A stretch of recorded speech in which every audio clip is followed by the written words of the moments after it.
ஒன்றிய அரசின் பட்ஜெட்டில் ரயில்வே துறைக்கென சிறப்பு திட்டங்கள் ஒன்று கூட இடம்பெறாதது பெரும் ஏமாற்றத்தை ஏற்படுத்தியுள்ளது. 2017ஆம் ஆண்டு ரயில்வே துறைக்கான தனி பட்ஜெட் பொது பட்ஜெட்டோடு இணைக்கப்பட்டது முதல் ரயில்வே துறைக்கான முக்கியத்துவம் குறைந்து விட்டதாக அதிருப்தி நிலவுகிறது. 2023-24 பட்ஜெட்டில் 2,40,000 கோடி ரூபாய் ஒதுக்கப்பட்ட நிலையில் தற்போது ரயில்வே துறைக்கு 2,55,000 கோடி ரூபாய் ஒதுக்கீடு செய்யப்பட்டுள்ளது. இந்நிலையில் 2025-26 நிதியாண்டிற்கான பட்ஜெட்டில் ரயில்வே துறைக்கான சிறப்பு திட்டங்கள் ஒன்று கூட அறிவிக்கப்படவில்லை என்பது மட்டுமின்றி மொத்த பட்ஜெட்டில் ஒரே ஒரு இடத்தில் மட்டுமே ரயில்வே என்ற வார்த்தை இடம்பெற்றிருப்பது அதிருப்தியை ஏற்படுத்தியுள்ளது.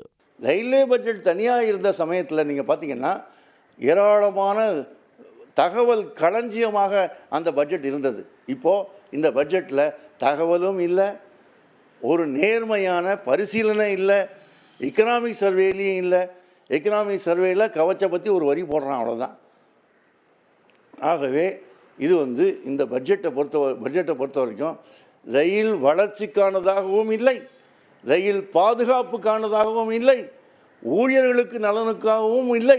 அப்போ இந்த பட்ஜெட் மக்கள் விரோத பட்ஜெட் என்று நான் சொல்கிறேன். வெளிநாடுகளுக்கு ரயில்வே உபகரணங்களை பழுது நீக்கி ஏற்றுமதி செய்வதற்கான காலக்கெடு நீட்டிப்பு செய்யப்பட்டிருக்கும் அறிவிப்பு மட்டுமே பட்ஜெட்டில் இடம்பெற்றுள்ளது.